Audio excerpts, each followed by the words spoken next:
Halo, selamat datang kembali di channel YouTube Pengabdi Voli. Apa kabarnya para penggemar voli Indonesia, para penggemar timnas Indonesia, dan juga khususnya para fans Surabaya Samator.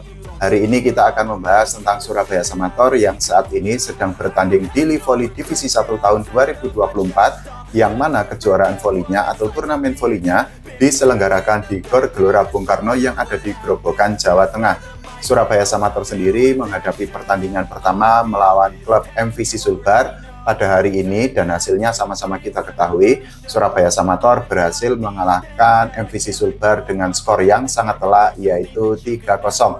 Sebelum kita membahas tentang bagaimana pertandingan Surabaya Samator melawan MVC Sulbar, kita akan flashback sedikit tentang Live Voli Divisi 1. Jadi Live Voli Divisi 1 itu adalah kasta kedua dari Live Voli. Di atas Live Voli Divisi 1 itu ada Live Voli Divisi Utama.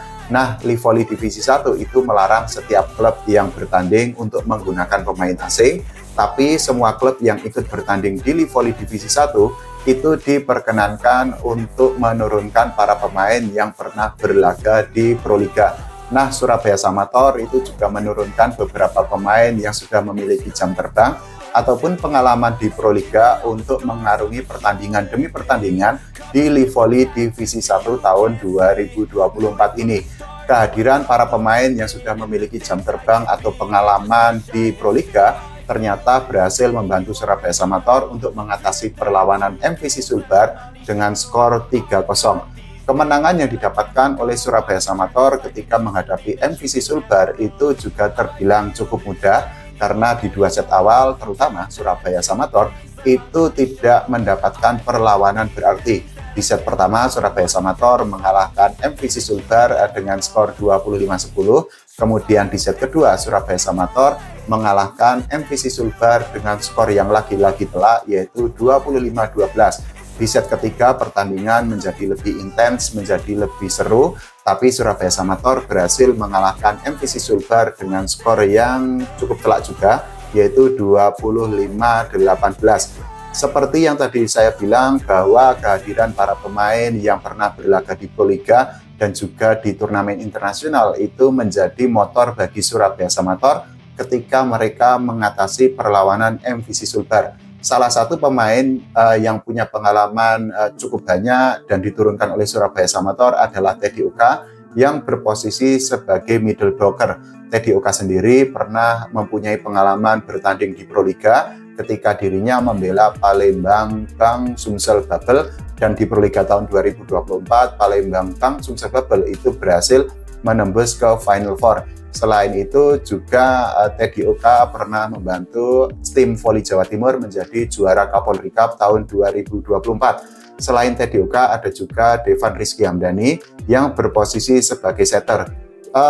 Devan sendiri itu juga pernah bermain di Proliga. Selain itu dirinya juga memiliki jam terbang internasional karena pernah membela timnas Indonesia di ajang ASEAN University Games. Selain itu juga Devan itu pernah bermain di Live Voli. Tidak hanya itu, ada juga Rama Fauzan yang berposisi sebagai kapten Surabaya Samator di Live Voli Divisi 1 tahun 2024. Rama Fauzan sendiri itu juga pernah bermain di Proliga. Selain itu dirinya pada PON tahun 2024 juga membela Jawa Timur. Selain itu juga Rama Faza itu juga pernah bermain di Live Voli. Dengan kehadiran para pemain yang memiliki jam terbang sangat banyak, tentu saja Surabaya Samator bisa dikatakan komposisi pemainnya memang jauh di atas MVC Sulbar, dan kemenangan yang didapatkan oleh Surabaya Samator itu memang sangat layak. Selain faktor para pemain, tentu saja ada peran yang juga sangat besar dari pelatih baru Surabaya Samator, yaitu Rodolfo Luis Sanchez. Seperti yang kita ketahui, manajemen Surabaya Samator sudah menunjuk Rodolfo Luis Sanchez, pelatih asal Kuba itu, untuk menjadi nahkoda baru atau menjadi pelatih baru dengan kontrak selama 1 musim. Nah, Rodolfo Luis Sanchez sendiri sudah menunjukkan kemampuannya di pertandingan pertama. Dirinya itu bisa meracik kemampuan tim, dan akhirnya Surabaya Samator berhasil mengalahkan MVC Sulbar. Tapi tentu saja target untuk Rodolfo Luis Sanchez itu bukanlah pertandingan demi pertandingan, tapi bagaimana Surabaya Samator itu bisa promosi syukur-syukur menjadi juara di Livoli Divisi 1, karena seperti yang kita ketahui di musim lalu Surabaya Samator itu harus menelan pil pahit karena terdegradasi ke Livoli Divisi 1.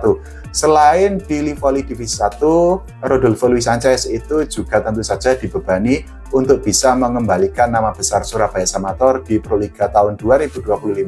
Seperti yang kita ketahui juga, manajemen Surabaya Samator akhirnya memutuskan untuk comeback di Proliga tahun 2025 setelah di musim lalu mereka absen dan posisinya digantikan oleh Garuda Jaya.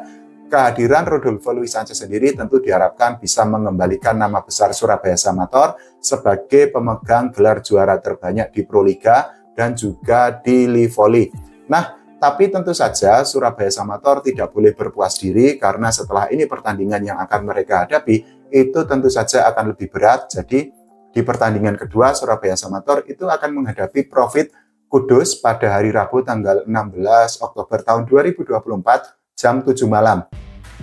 Kemungkinan besar pertandingan antara Surabaya Samator melawan Profit Kudus itu akan ditayangkan di Moji Sport dan teman-teman bisa untuk melihatnya secara langsung di televisi. Selain harus melewati Profit Kudus, tentu saja Surabaya Samator harus menghadapi saingan berat yang ada di pool lain. Karena apa? Livoli Divisi 1 tahun 2024 ini juga diikuti oleh beberapa tim yang memiliki rekam jejak atau track record yang cukup bagus atau cukup mumpuni.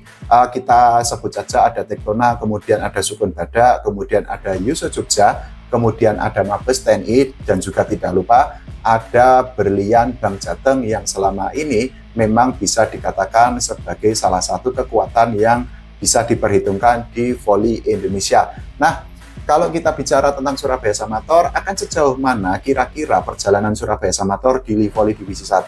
Tentu saja para penggemar dan juga manajemen Surabaya Samator berharap Surabaya Samator itu bisa promosi ke divisi utama atau bahkan menjadi juara. Dan tentu saja kalau itu menjadi juara, Surabaya Samator memiliki modal yang sangat berharga untuk berlaga di Proliga tahun 2025, karena seperti yang kita ketahui, para pemain yang diturunkan oleh Surabaya Samator di Livoli itu merupakan pemain muda, mereka merupakan pemain binaan Surabaya Samator sendiri. Nah, kita nanti akan lihat sejauh mana karir atau perjalanan Surabaya Samator di Livoli Divisi 1, apakah mencapai final yang akan diselenggarakan pada tanggal 20 Oktober 2024 atau tidak.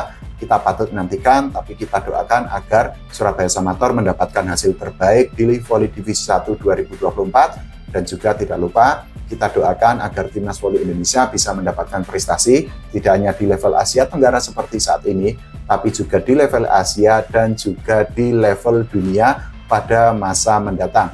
Terima kasih, sampai jumpa.